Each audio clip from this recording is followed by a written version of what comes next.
Buenos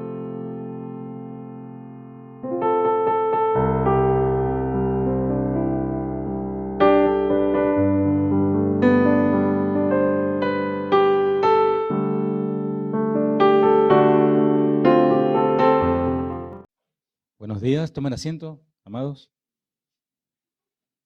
¿Cómo están? ¿Bien? ¿Con ganas de escuchar? Bueno, creo que esta es, no sé si la tercera o cuarta visita que hacemos que yo hago. Mi esposa vino más veces a Casa de Oración Resistencia y la verdad que es un honor. También saludamos a los amados que están del otro lado.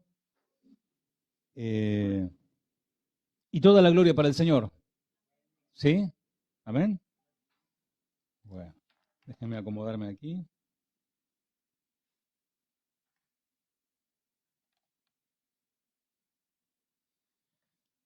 A veces estas cositas electrónicas dan miedo porque se te llega a tildar o algo, chau tu mensaje, ¿no?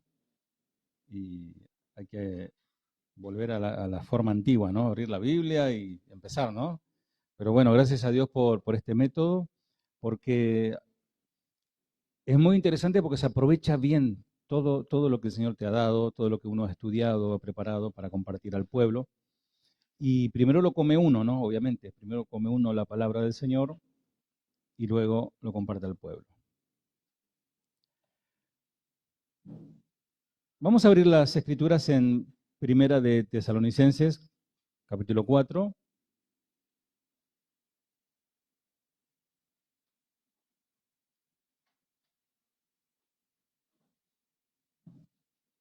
¿Lo tienen? Bueno, dice, por lo tanto, animaos unos a otros con estas palabras. Mira que está a tu lado y decirle, ánimo hermano, animate, decirle. ¿Eh? Bien, pero ¿de qué tenemos que animarnos?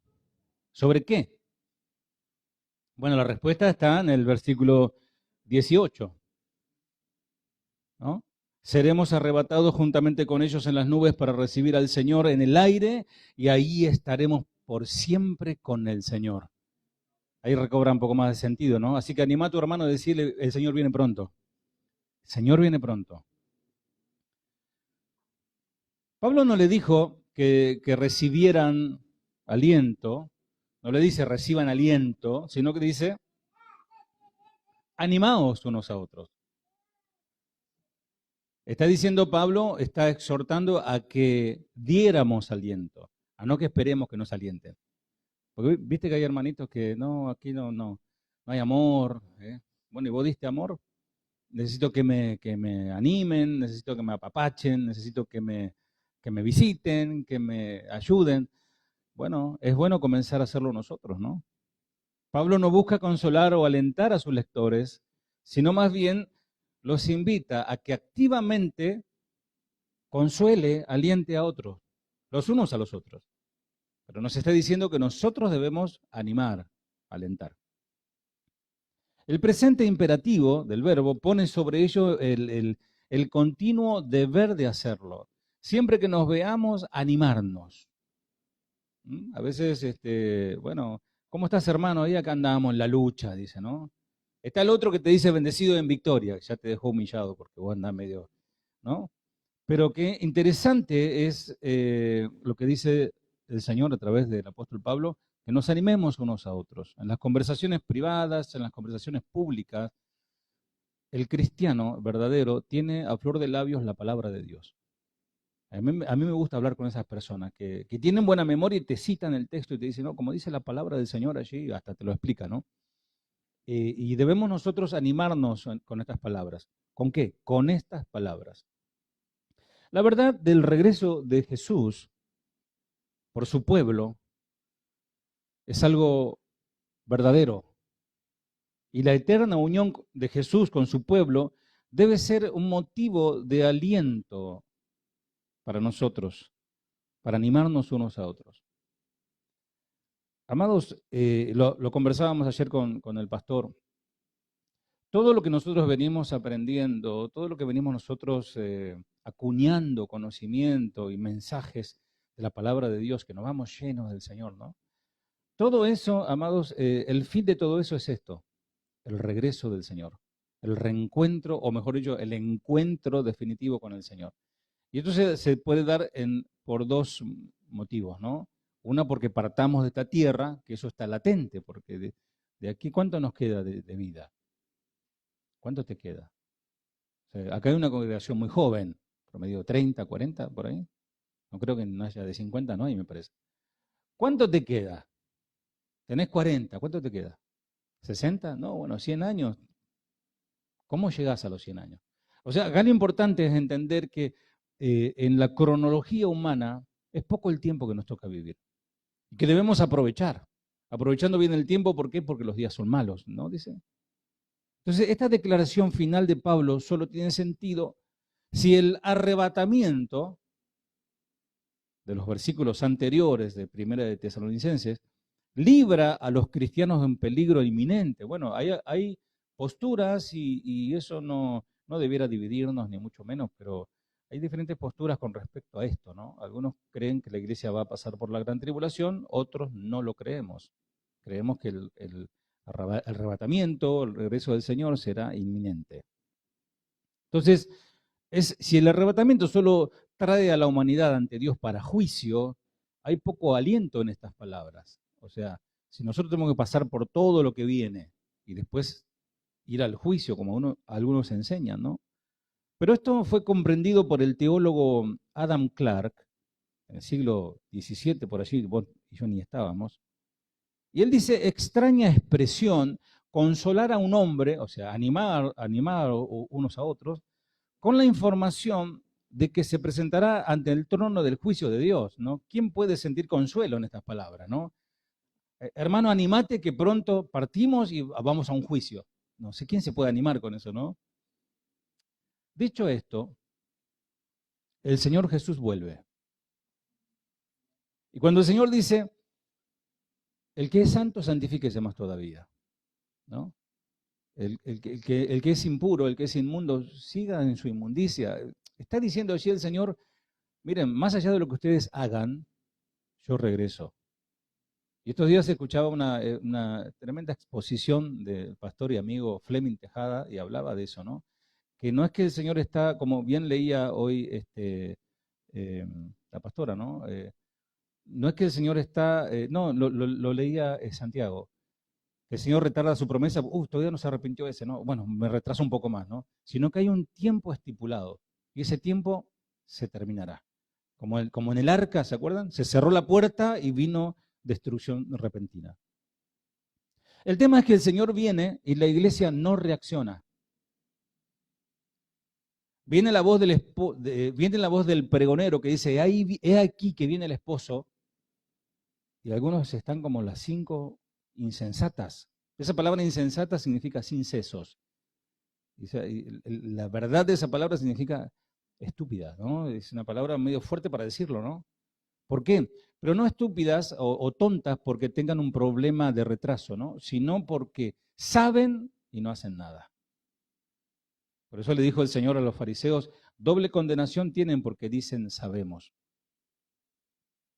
Y amados, yo como pastor no puedo dejar de renovar una y otra vez este sentir en el espíritu de hablar, de exhortar, de despertar a mis hermanos que Cristo viene pronto, clamar, Cristo viene pronto. O sea, porque es la hora de la verdad, es la hora de la verdad. Todo lo demás, o sea, necesitamos dinero. ¿Cuánto necesitan dinero? Para pagar las cuentas, ¿no? Para comprar ese bien que necesitan. Todos tenemos. ¿Cuánto necesitan salud? Tienen una dolencia, tienen que ir al médico, algo falla. Todos necesitamos algo, ¿no? Físicamente. Pero amados, eso pasa a un segundo plano cuando hablamos de este tema, porque es la redención final. Es lograr, cuando estemos con el Señor, cuando suceda esto, tanto en la partida física o en el regreso del Señor, la partida física de uno, la muerte, se resuelven todos los problemas. Para el verdadero cristiano, ¿no? Para el no cristiano comienza el problema allí. Es difícil explicar lo que se siente cada vez que que se medita en la venida del Señor Jesús. Debe ser, las Escrituras están llenas de expresiones que nos hablan que debemos estar expectantes al regreso del Señor. Y cada mañana cuando nos levantamos y hacemos nuestra oración para comenzar el día, decir, Señor, hoy quizás sea este día. Prepara mi corazón, yo quiero ir contigo. Decidir, como cantamos, ¿no? Muchas veces, seguir a Cristo. Eso no es que yo algún día, en una campaña allí por el año 1948, me anotaron en una libretita y acepté a Jesús como mi Salvador, ¿no? Sino que cada día renovar ese voto. Cada día decido renunciar a mí para hacer su voluntad. Siempre el gozo que confirma la gran promesa del Espíritu parece ser opacada al considerar la situación general de la iglesia en estos últimos tiempos. Uno ve hacia alrededor. Yo tengo una expresión que uso entre los amigos, ¿no? Estamos rodeados. Estamos rodeados. Estuvimos recorriendo algunos lugares por ahí por Chaco, bueno, Concepción del Bermejo, y nos enteramos de muchas cosas que pasan con las iglesias, ¿no? Y aquí no es diferente. Y multitudes que van, ¿no? Detrás de alguna ilusión. Bueno, al Señor le pasó. Yo a veces, una vez me quise como deprimir, ¿no? ¿Cómo puede ser que uno prepara un mensaje, pone tanto énfasis, ¿no? para preparar una palabra para entregar al pueblo, y a veces el pueblo está, o a veces no está, o está pero no escucha?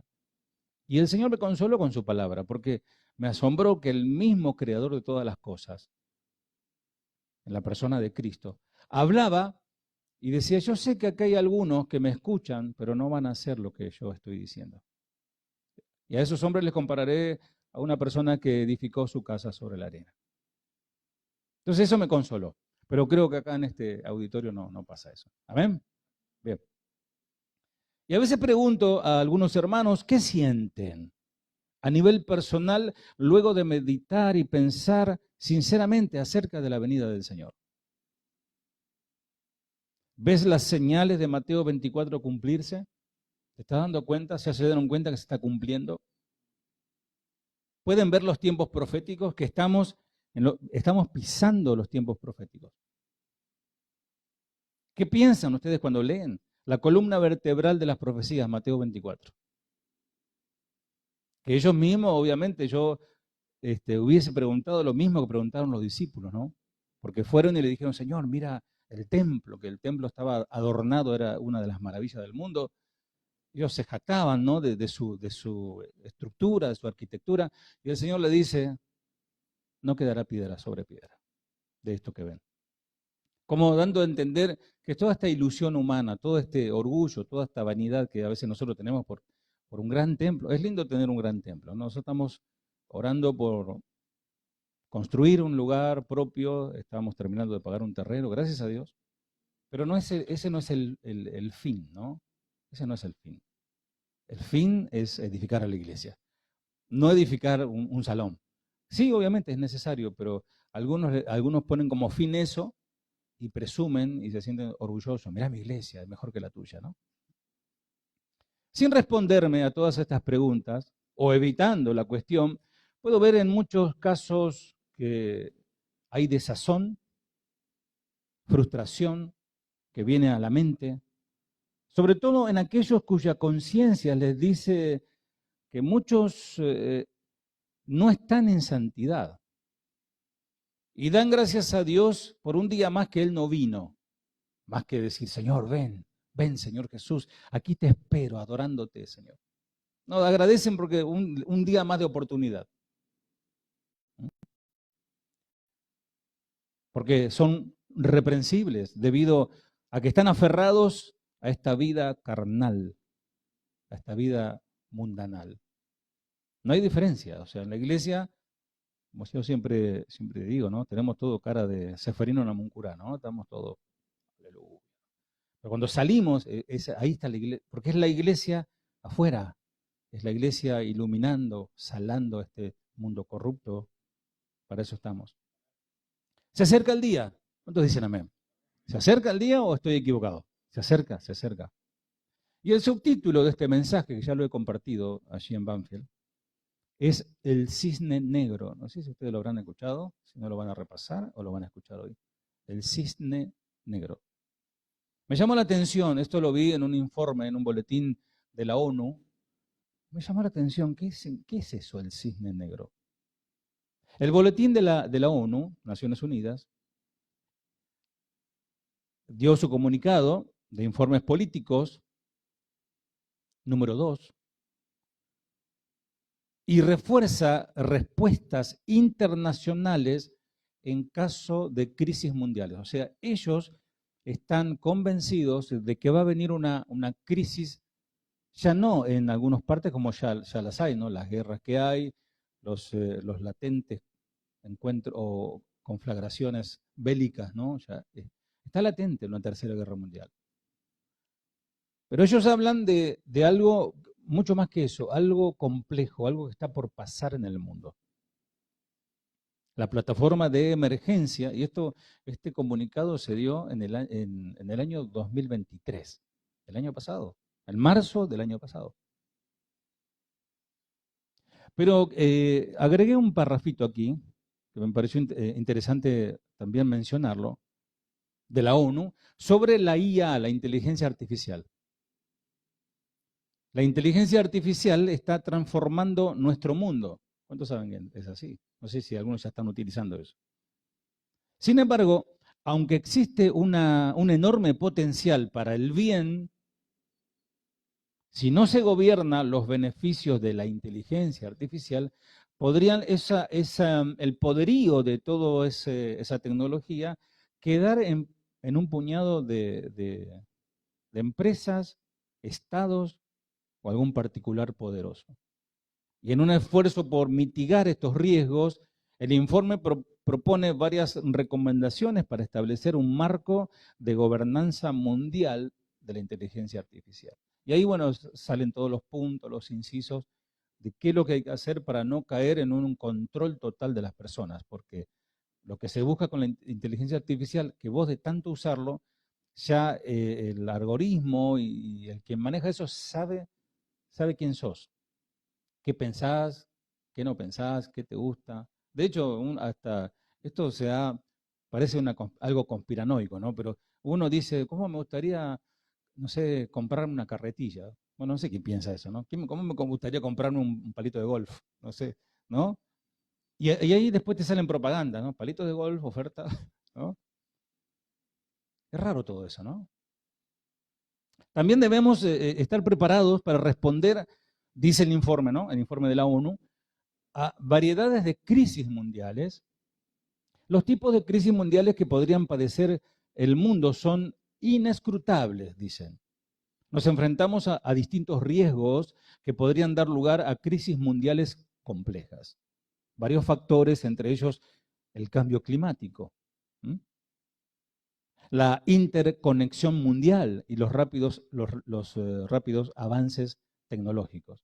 Esto hace que sea cada vez más probable que las crisis mundiales complejas sean más frecuentes, mientras que las herramientas de respuesta del sistema multilateral no han estado a la altura de los riesgos que estamos enfrentando o por enfrentar. Algunas de las crisis mundiales que podemos encontrar en el futuro son estos. Entonces, de línea allí, ¿cuáles son esas crisis que se pueden plantear? Primero, fenómenos climáticos o ambientales a gran escala que causan graves disrupciones socioeconómicas o degradación ambiental. Obviamente que un problema ambiental, o tanto sea una sequía o el exceso de agua o una inundación, eso trae problemas, digamos, económicos, se pierde la cosecha, mueren animales, se pierden bienes, bueno, y todo eso acarrea pobreza y hambre, ¿no? B, futuras pandemias, ya la hemos sufrido en carne propia, ¿no? Y algunos han perdido seres queridos a causa de esto. Futuras pandemias con impactos secundarios en cascada. C, fenómenos de alto impacto con agentes biológicos, deliberados o accidentales, o sea, una peste que se dio naturalmente o algún ataque biológico. D, acontecimientos que provocan disrupciones, o sea, interrupciones en los flujos mundiales de productos, personas o finanzas.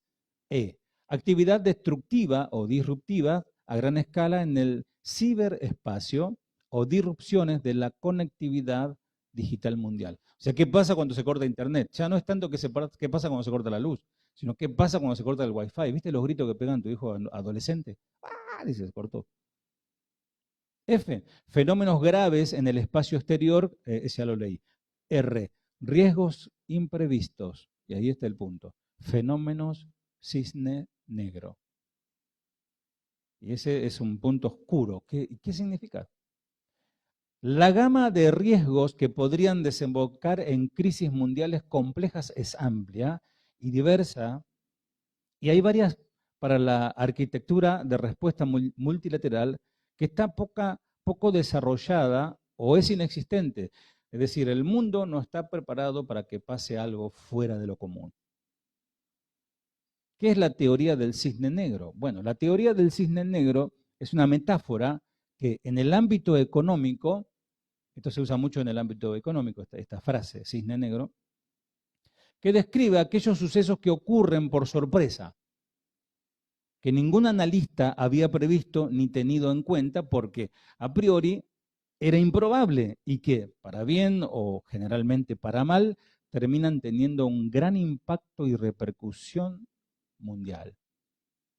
El creador de esta teoría fue el economista Nassim Nicholas Taleb, que la bautizó así porque hasta la llegada de los primeros exploradores a Australia, allá en el siglo XVII, en Europa se pensaba que todos los cisnes eran blancos.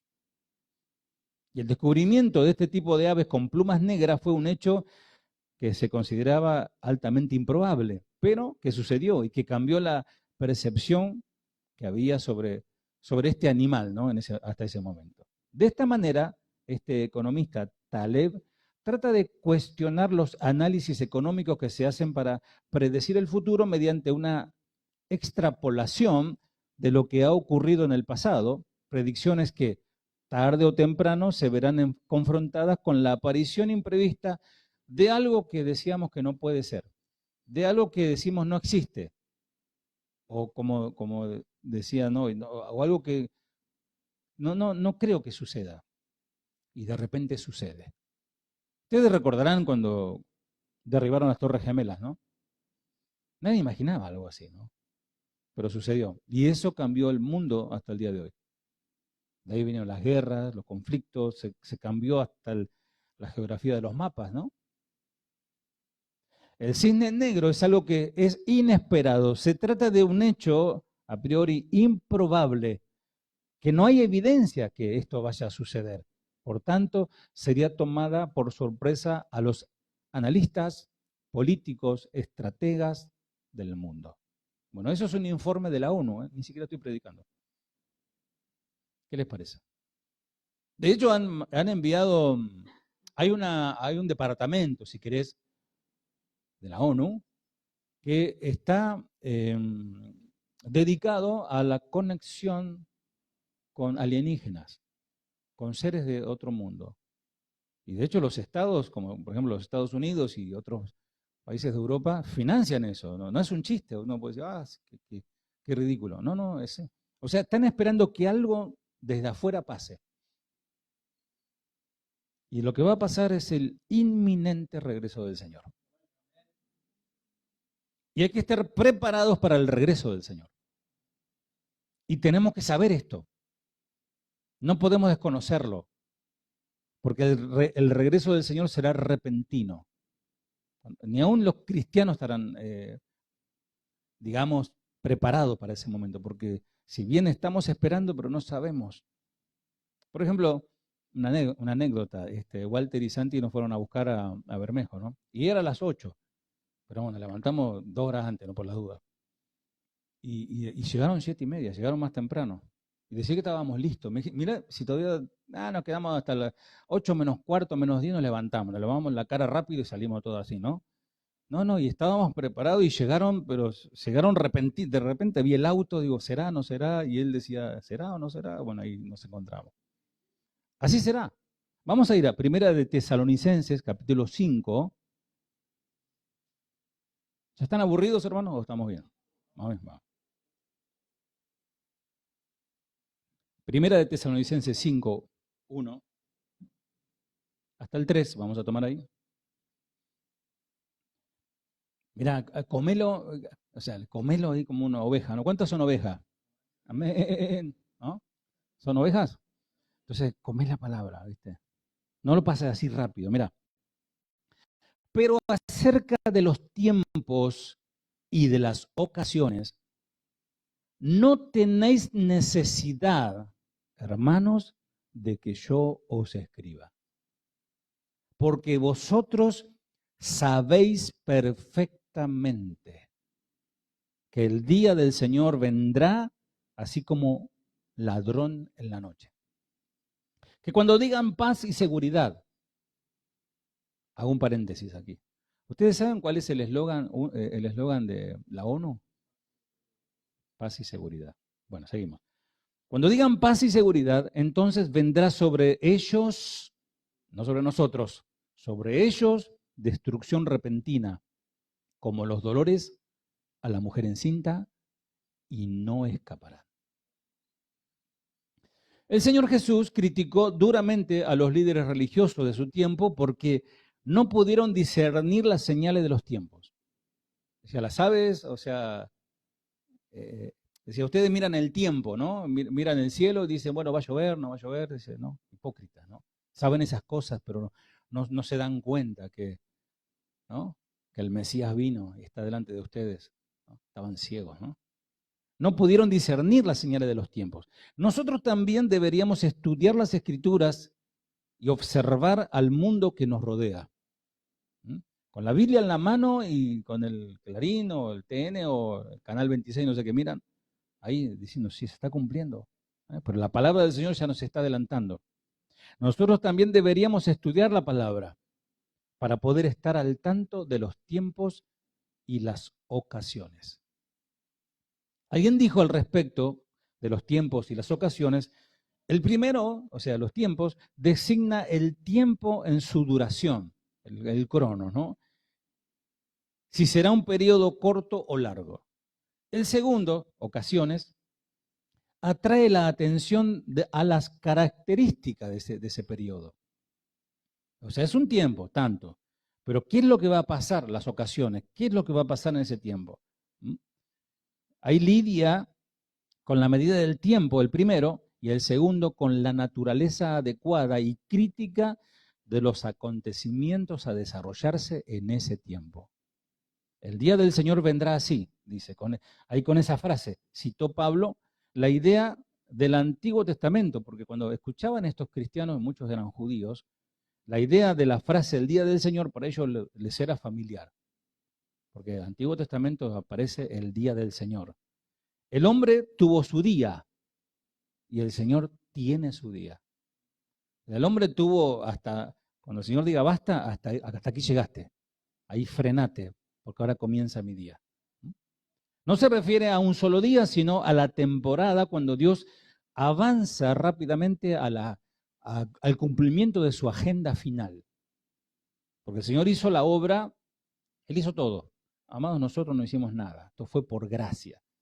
Él hizo, nos vio, como dice Romanos, estábamos putrefactos, no servíamos para nada, éramos enemigos de Dios, pervertidos, de lo peor. Él nos vio, dice, envió a su Hijo para salvarnos. Y Él pagó el precio. Lo único que tenemos que hacer es metanoia, ¿no? Arrepentimiento, cambio de mentalidad, dejar esa vida y comenzar a hacer la voluntad de Dios.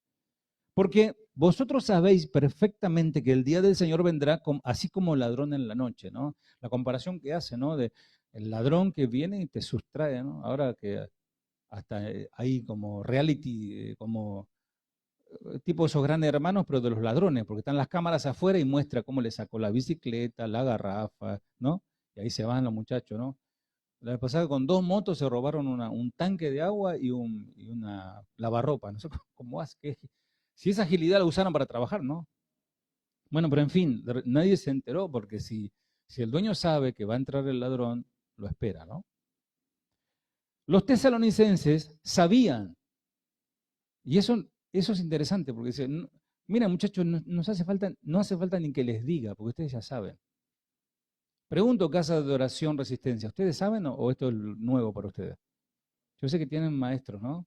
Tienen un buen maestro aquí, todo el tiempo dando el énfasis a la palabra. Ese día permanece desconocido, claro, llegará como sorpresa, llegará por sorpresa. Nadie sabe el día ni la hora. Pero sí nos podemos dar cuenta que se acerca. Porque dice, vosotros no estáis en tiniebla para que ese día lo sorprenda como ladrón en la noche. A mí me sorprende realmente tremendos hombres de Dios, ¿no? Wesley, Charles Spurgeon, no sé, John Knox, tremendos hombres que nos dejaron buen material, buena enseñanza nos ayudaron, ¿no?, a comprender muchas cosas.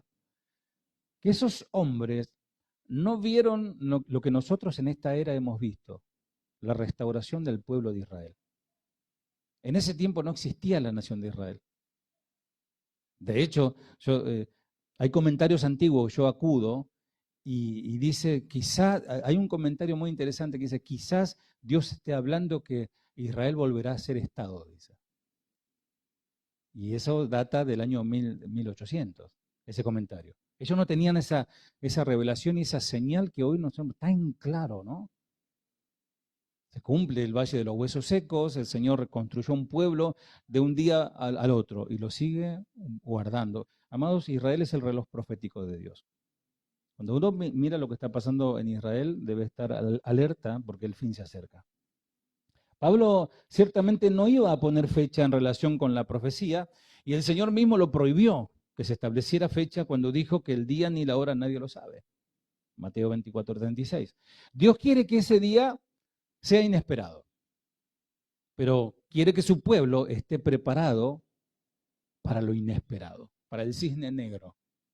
¿No? Pero para nosotros no es un cisne negro, porque eso representa algo improbable que suceda. Que cuando digan paz y seguridad, entonces vendrá sobre ellos destrucción repentina. La inesperada naturaleza de ese día será una tragedia para el no creyente, para el no cristiano será una tragedia. Amados, el regreso del Señor cambiará, en ese momento se detendrá el reloj, simbólicamente. O sea, cambiará,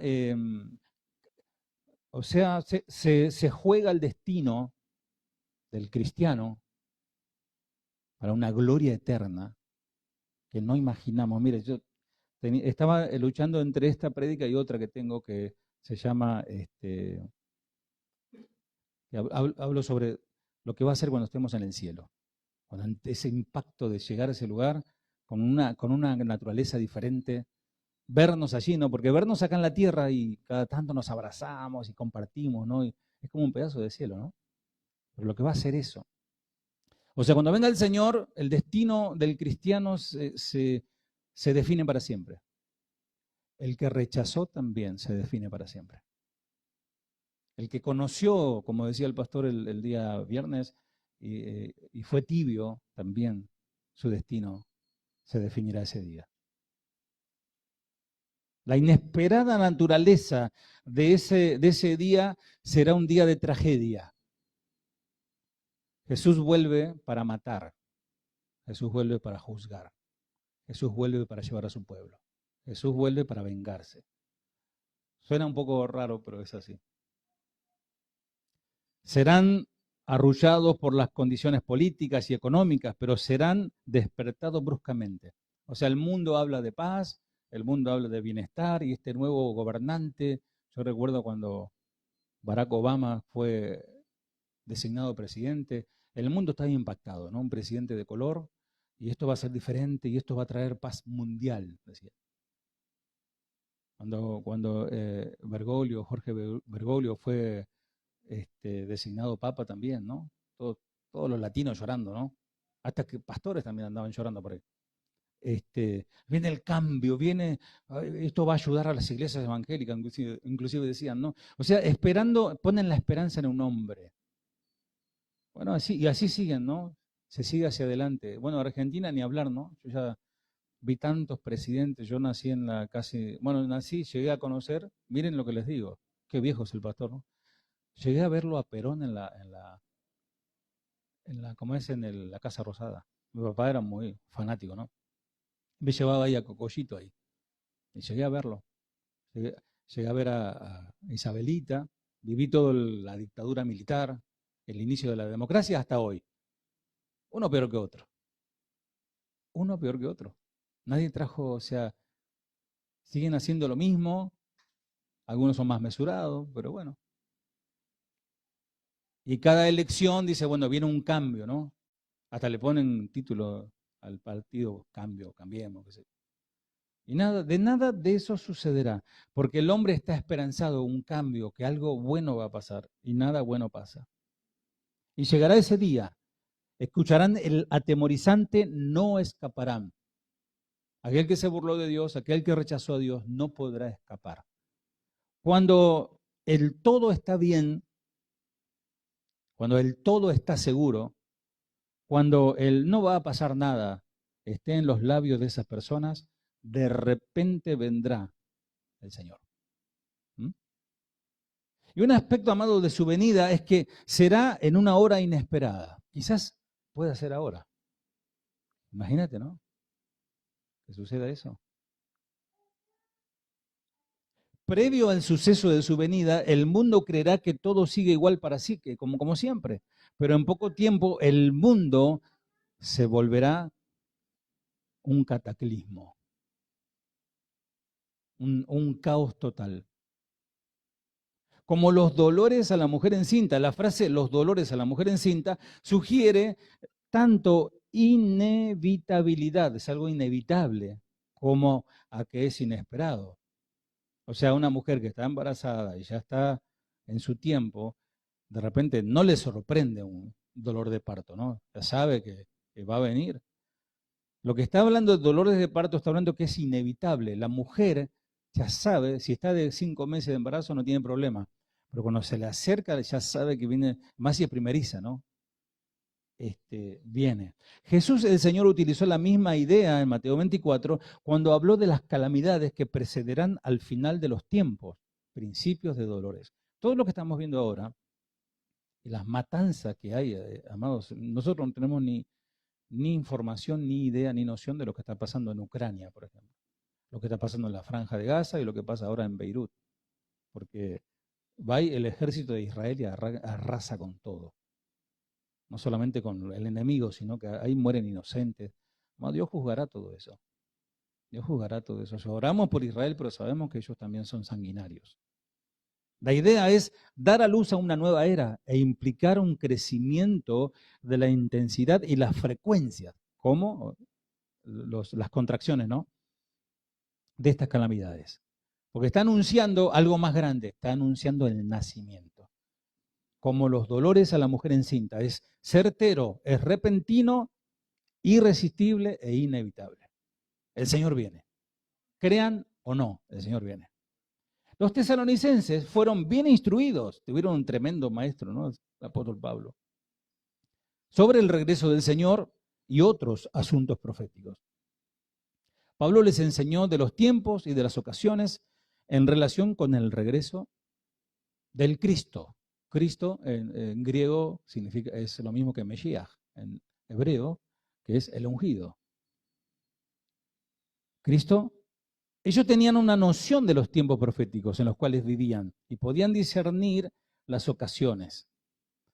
Es impresionante porque Pablo estuvo con los tesalonicenses solo por unas semanas. Eso está documentado en Hechos 17:2. ¿Cuánto estuvo? Unas semanas, no mucho, quizás un mes, 2 meses.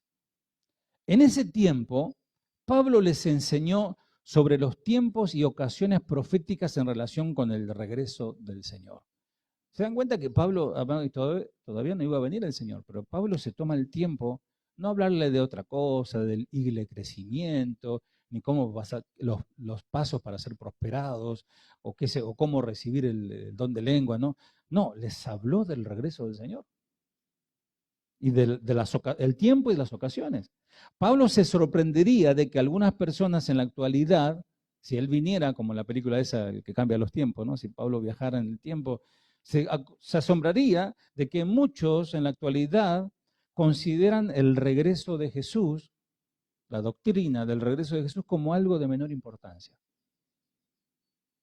Yo siempre recuerdo una frase que he acuñado de un pastor que yo he admirado y seguía mucho, David Wilkerson, y él dijo que en una predicación tiene que haber dos cosas, entre otras, ¿no? Pero primero la cruz y segundo el regreso del Señor. Hablar de la cruz, hablar para el pecador, para el arrepentimiento, para bueno, la limpieza de los pecados, y segundo que el Señor vuelve. ¿Mm? Entonces dice Primera de Tesalonicenses 5:2, porque vosotros sabéis perfectamente, o sea que la sabían bien. Entonces dice el versículo 6, por lo tanto, en consecuencia de, no durmamos como los demás, sino velemos y seamos sobrios. Pues los que duermen, dice el versículo 7, de noche duermen, y los que se embriagan, de noche se embriagan. Debido a que no pertenecemos a la noche ni a las tinieblas, dice 5:5 de Tesalonicenses, primera. Nuestra condición espiritual nunca debe estar marcada por el sueño, aunque a veces nos gana el sueño, ¿no? Físico, ¿no? Pero acá está hablando de algo mucho más peligroso y profundo, el sueño espiritual. Necesitamos estar activos, necesitamos estar alertas, necesitamos no distraernos con el mundo, amados, porque lo que como enseña el pastor Chuy, ¿no? Lo que nos llena, nos domina. Si estamos llenos de mosto, llenos de alcohol, el alcohol nos domina. Pero si estamos llenos del Espíritu Santo, el Espíritu nos domina. Si estamos llenos de mala noticia y nos vamos a deprimir y vamos a estar llenos de eso y vamos a hablar, el dólar, bueno, ahora el dólar está bajando, ¿no? Pero vamos a hablar de esto, de la inseguridad. O sea, y hay gente que se retroalimenta de todo eso, ¿no? Y vive en temor. Pero qué diferente el cristiano, ¿no? Que está conectado con la palabra, que está todo el día adorando al Señor, que está en las reuniones, no falta nunca y se retroalimenta de eso. Y esa persona está despierto, no está durmiendo, está alerta, está velando, es sobrio. No durmamos. Decir lo que está a tu lado, no te duermas. Y aprovechamos, ¿no? O sea, si, a veces la reunión de la mañana está eso. Pablo aquí usó una palabra para dormir, diferente a la que usó en Primera de Tesalonicenses 4:13. Dice, los que durmieron en Cristo, ¿no? No nos adelantaremos a los que durmieron, ¿no? Ahí habla de los muertos físicos. Pero acá, dormir habla significa tiene otro sentido esta palabra. Dormir es usada metafóricamente para denotar indiferencia. Cuando a alguien no le interesa algo, está indiferente. ¿Mm? Y eso es muy fácil de darse cuenta. Vos ves gente que en la iglesia está aburrida, mira la hora, no sé, va cada rato al baño. Yo no sé qué le pasa, parece que es un poco diurético el bulto, ¿no? Pero están mirando un partido y no se aguanta, están así, pero ven el partido. Ven en Netflix, vamos a ver una serie, sí, 3 capítulos, 4. Ya vamos, 5. Y así pasó la noche. Anda a acostarte que hay que trabajar mañana. Pero, amados, nos damos cuenta que espiritualmente, cuando uno es expuesto a la palabra, dice que el espíritu está dispuesto, mas la carne es débil.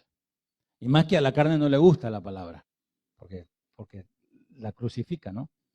Entonces, dormir. Aquí la palabra dormir es usada metafóricamente para denotar indiferencia a la realidad espiritual. Es una palabra que se menciona para el sueño de la muerte. ¡Wow! Dormir implica el sueño de la muerte. Cubre todo tipo de descuido, insensibilidad espiritual, lo que yo he llamado el letargo espiritual, el estupor espiritual. O sea, estás en un estado, amados, ya no de dormir, de dormirse, sino de anestesiarse, un corazón anestesiado.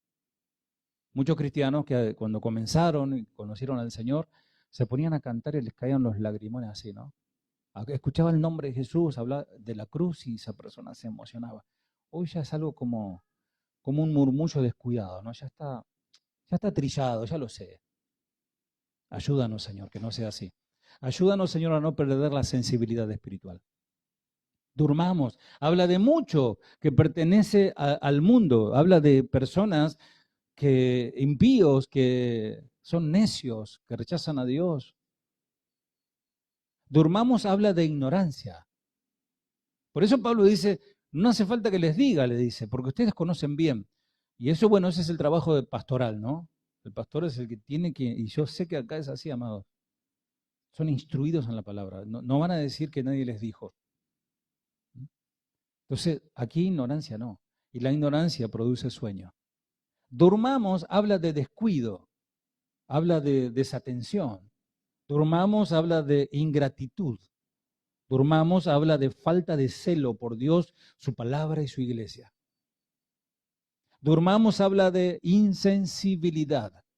Durmamos habla de no defensa de la verdad. Durmamos habla de inactividad.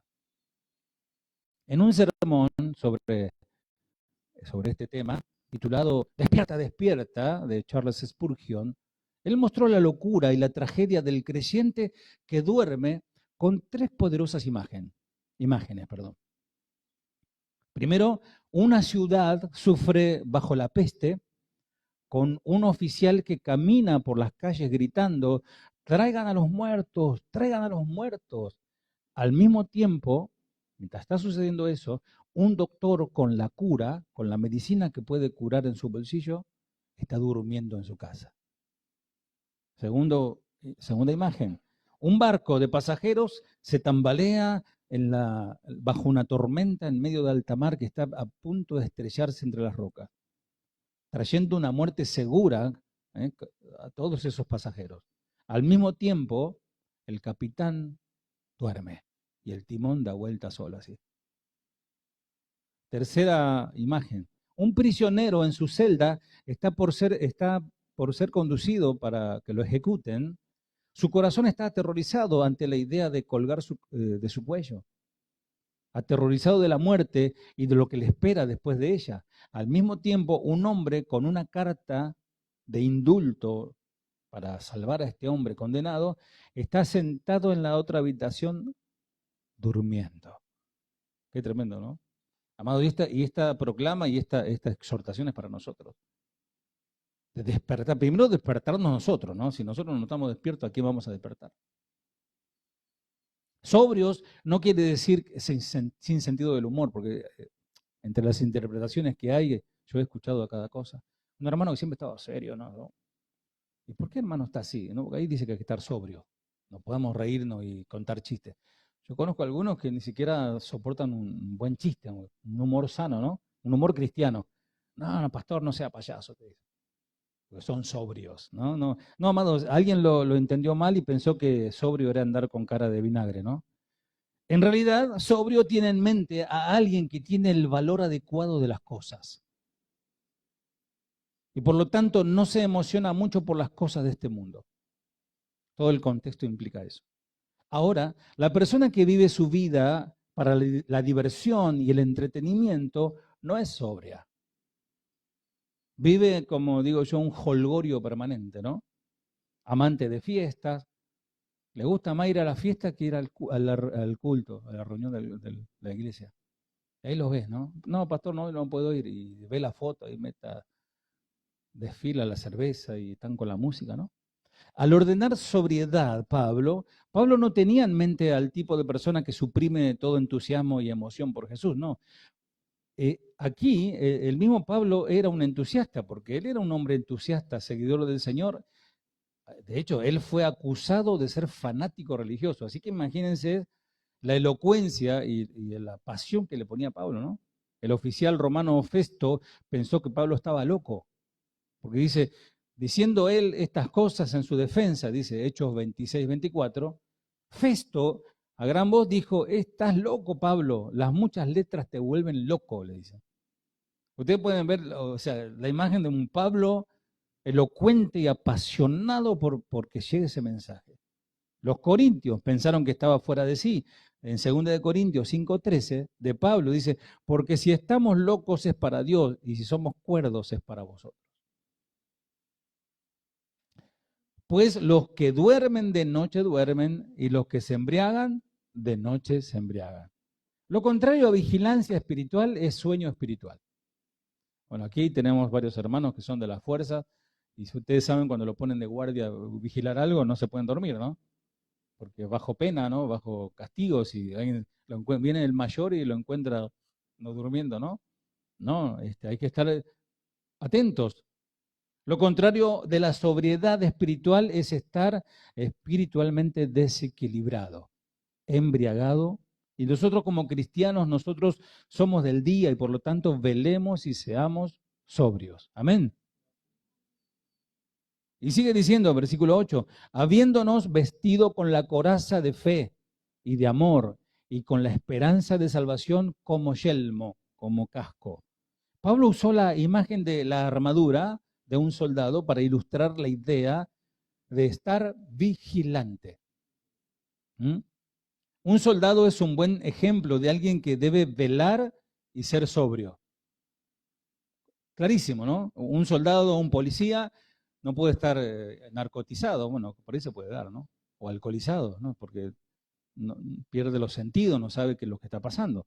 No, tiene que estar bien sobrio y vigilante. Bueno, por eso le dicen vigilante, ¿no? Estar, o sea, atento a lo que está pasando. La fe y el amor son representados con la coraza, porque la coraza cubre órganos vitales, como el corazón, los pulmones, etc. Ningún soldado iría alguna vez a la batalla sin su coraza. Y ningún cristiano está equipado para la vida cristiana sin fe y sin amor. La esperanza de salvación es representada como un yelmo, un casco, porque el yelmo, ¿qué hace? Protege la cabeza, lo cual es tan esencial como la coraza, o sea, guardar el corazón y la mente. La esperanza no es usada en el sentido de un pensamiento deseoso, sino en el sentido de una expectación confiada de la mano de Dios en lo porvenir, en lo futuro. Yo pongo toda mi expectativa en las manos de Dios que sé que es lo mejor que puedo hacer. La seguridad de nuestro futuro. Seguimos leyendo Primera de Tesalonicenses 5, 9 al 10.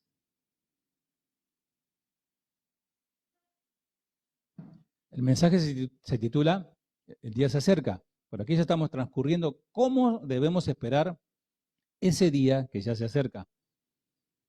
Dice, porque no nos ha puesto Dios para ira, sino para alcanzar salvación por medio de nuestro Señor Jesucristo, quien murió por nosotros para que ya sea que velemos.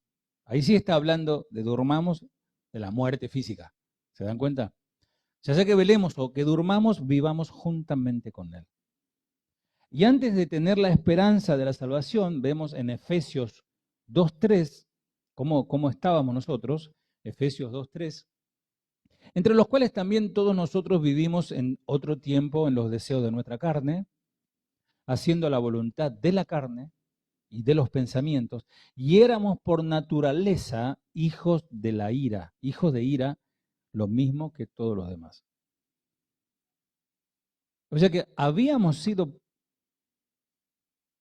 puestos como hijos de ira, pero ahora ya no somos puestos para ira, sino que ahora, para alcanzar salvación, por medio de nuestro Señor Jesucristo, hemos alcanzado la gracia. ¿Saben lo que es la gracia, no? La gracia es un darnos lo que no merecemos. ¿Mm? Y es importante entender, iglesia, que Pablo se refería a la ira de Dios. Somos salvados del mundo, de la carne y del diablo, pero primero y ante todo somos rescatados de la ira misma de Dios.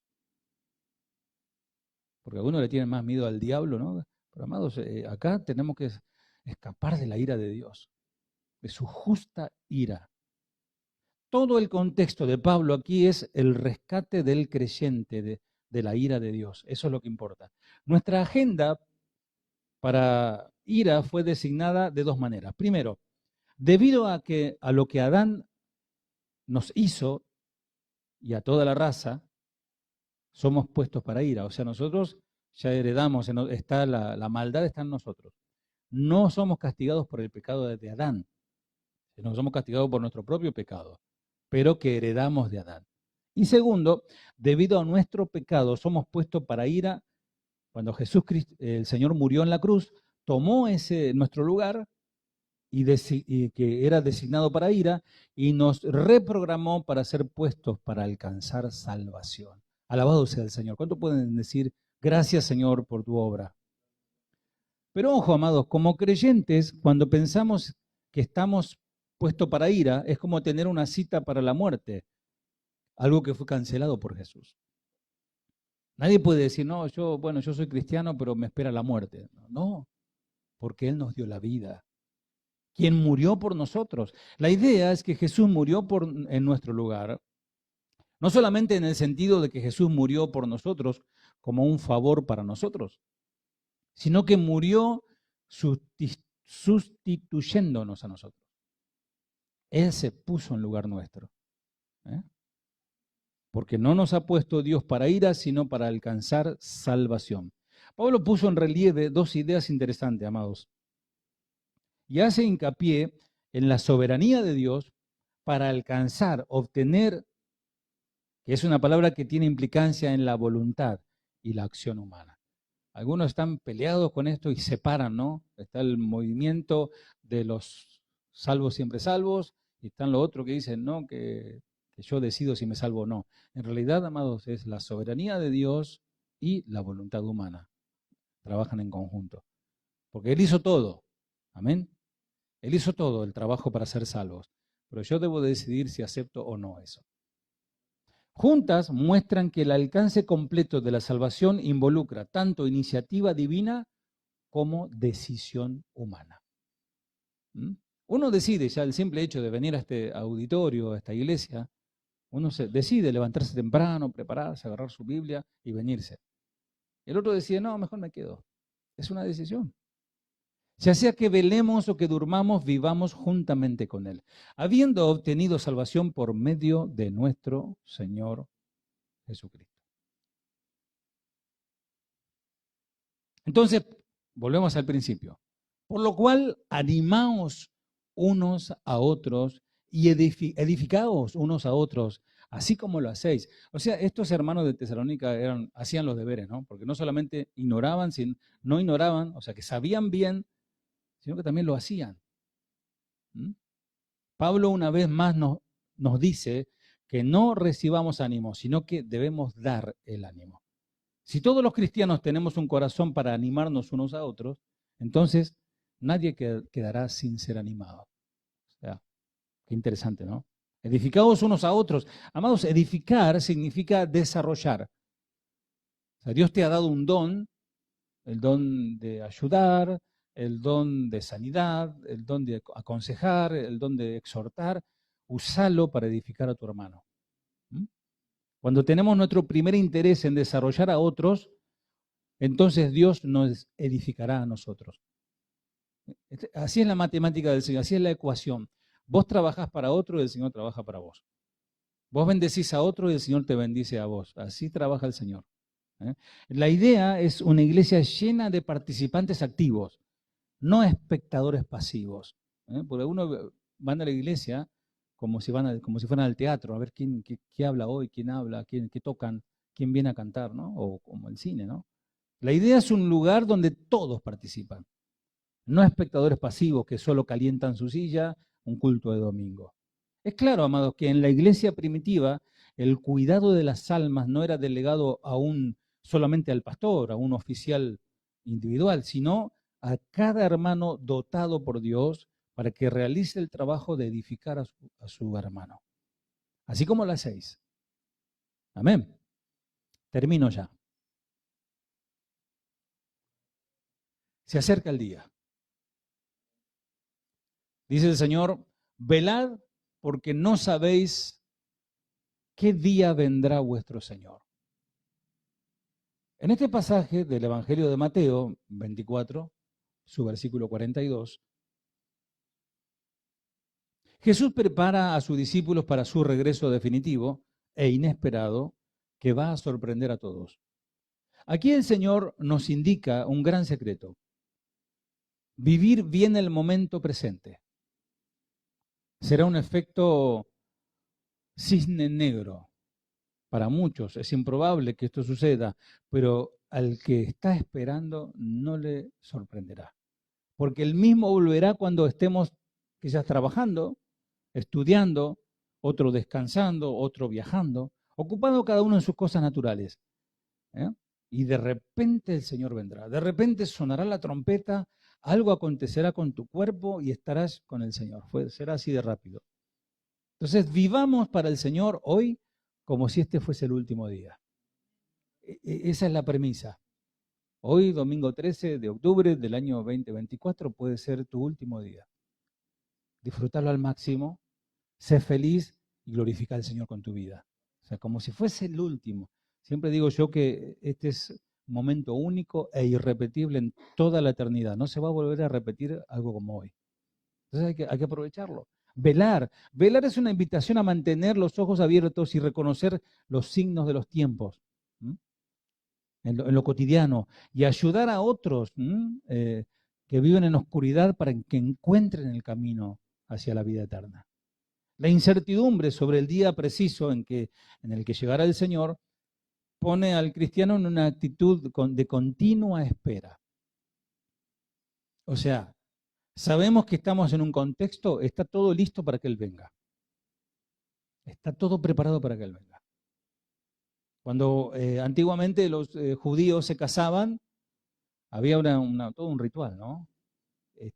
No era como ahora que los novios se ponen de novio y los últimos que se enteran son los padres de los novios, ¿no? No, ya están juntos y ya están esperando un bebé. No, en aquel tiempo era todo un respeto, ¿no? Digamos, el candidato, como en el caso de José, ¿se acuerdan José y María? José fue y habló con el papá de María y ahí se hace todo un ritual, se hace una oración, le entrega unas dotes, un dinero, toman una copa de vino sin alcohol. Todo un ritual. Eso lo hemos estudiado cuando estudiábamos costumbres judías. Entonces la novia, el padre de familia dice, bueno, los declaro esposos. Hace una oración y los declara esposos, pero aún todavía no se consumó la unión. Entonces la mujer queda en la casa del papá. Y él, como buen hombre trabajador, se va a trabajar y a construir una casa para su novia esposa. Puede ser en la casa del paterna, un terreno que le regalaron, ¿no?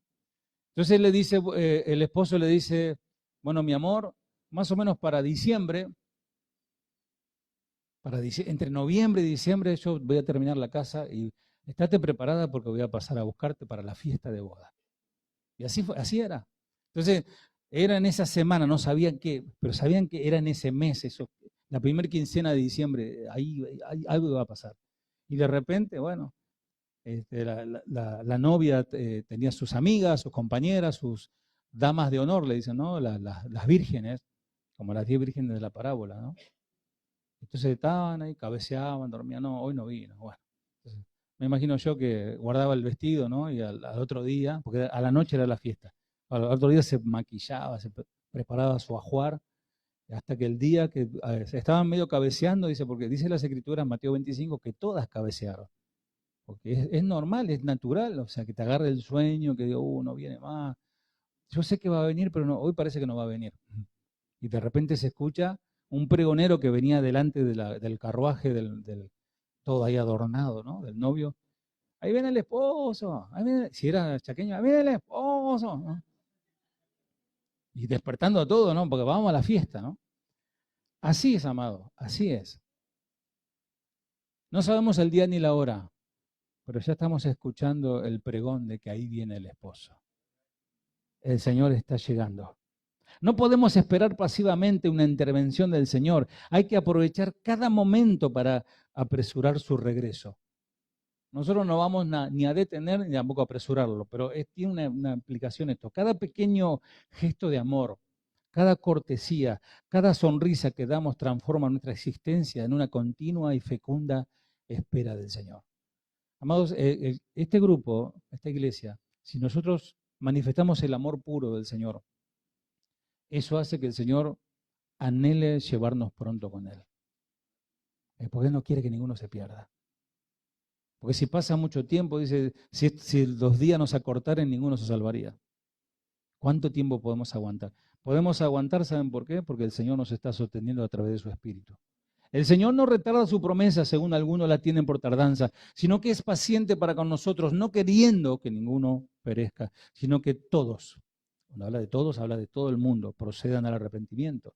Pero el día del Señor vendrá como ladrón en la noche, en la cual los cielos pasarán con grandes estruendos y los elementos ardiendo serán deshechos, dice 2 de Pedro 3:9, y la tierra y las obras que en ellas hay serán quemadas. Amado, esto habla de algo terrorífico, tremendo. La verdad es que Dios sí mantendrá su promesa y lo hará sin retraso, según el Cairo, según el tiempo de Dios.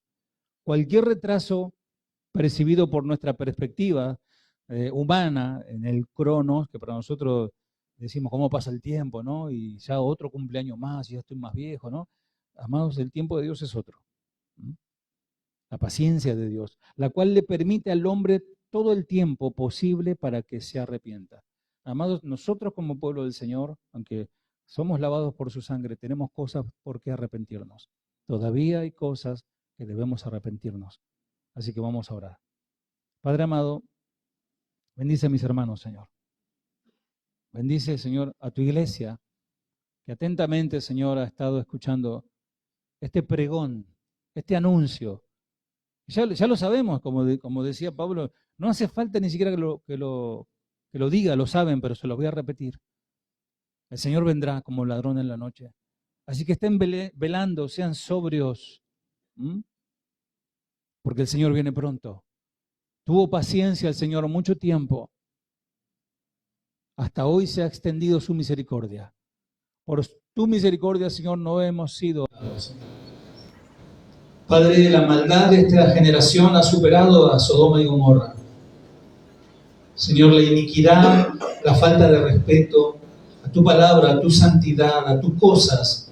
Señor, el olor hiede llega a tus narices, Señor. Y ya la paciencia se agota. Tú eres grande en misericordia, Señor, pero eres lento para la ira. Te habla, Señor, de que llegará el día que tu ira será desatada, Señor. Guárdanos de tu ira, Señor. Somos tus hijos, acuérdate, Señor, que somos tus hijos, Padre. Señor, te pido por tu iglesia. Si aún, Señor, hay asignaturas pendientes, si aún, Señor, hay situaciones de las cuales debemos ponernos a cuentas contigo. Tú dijiste, atadme las zorras pequeñas porque esas son las que más daño hacen a la vida. Hay cosas pequeñas permitidos, Señor, que muchas veces como cristianos, como, Señor, hijos tuyos, nos permitimos y apelamos al amor. Dios es amor, bueno, Él me comprende, algún día cambiaré.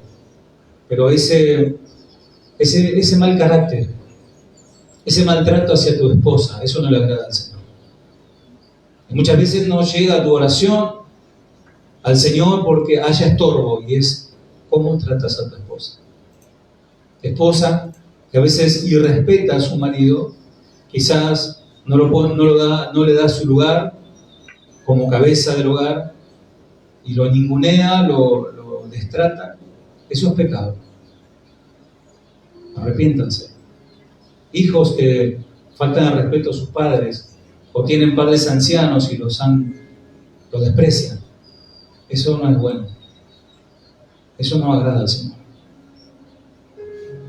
Ayúdanos, Señor, a ser pregoneros de justicia, como Noé, con nuestra actitud, hablando, pero también, me imagino a Noé así con el mazo, golpeando la madera para construir la arca. Señor, la gente necesita verdaderos cristianos. Gente que dé discursos y gente que hable bonito, hay muchos. Pero gente que viva lo que habla, hay pocos. Señor, que pueda encontrar esta sociedad de aquí en Resistencia, a través de esta iglesia, personas íntegras, personas llenas de tu presencia, personas rectas, que no admiten, no aceptan cohecho, coima, que no roban, que no mienten, que son fieles, son leales a ti primeramente, Señor. a su esposa, a su esposo y a la causa de Jesucristo, a la iglesia. Señor, prospera tu obra en medio de los tiempos, Señor. Son tiempos difíciles, son tiempos de oscurantismo, Señor, que el amor se enfría, Señor, al desbordar la maldad, al multiplicarse la maldad. A veces estamos como Job, como Lot, abrumados por la nefanda conducta de los hombres. Y muy tristemente algunos son arrastrados por esa conducta y se entibian, viviendo una vida doble, de doble moral. Creen en ti, dicen que te aman, pero con sus hechos demuestran lo contrario. Ayúdanos, purifica tu iglesia, Señor, porque el significado de una novia vestida de blanco habla de las obras de los fieles, habla de su justicia, habla de su lealtad, habla de su pureza. Señor, ayúdanos, guarda tu iglesia, Señor, de toda, Señor, corrupción, de toda malicia, de todo engaño, Señor. Que tú seas el rey de esta iglesia, Señor. Que tu palabra sea entronizada, Señor, en los corazones de cada uno a través de la predicación del pastor, de la pastora, Señor, de los maestros. Bendice este ministerio, Señor. Gracias, Padre, y esperamos tu venida, Señor, porque tú vienes a buscarnos y el día está cerca. Gracias, Señor, en el nombre de Jesús. Amén. Que Dios te bendiga, iglesia. Amén. Quiero formar una familia que te adore, una familia que te exalte conforme a tu corazón.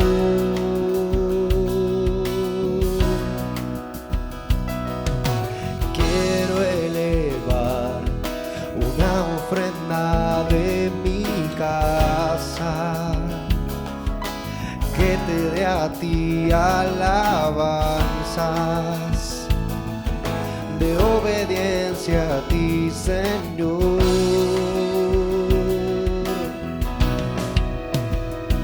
Yo y mi casa te serviremos, Dios, sin reservas, para darte adoración. Decidamos sin servir a este mundo o a Jehová de los ejércitos.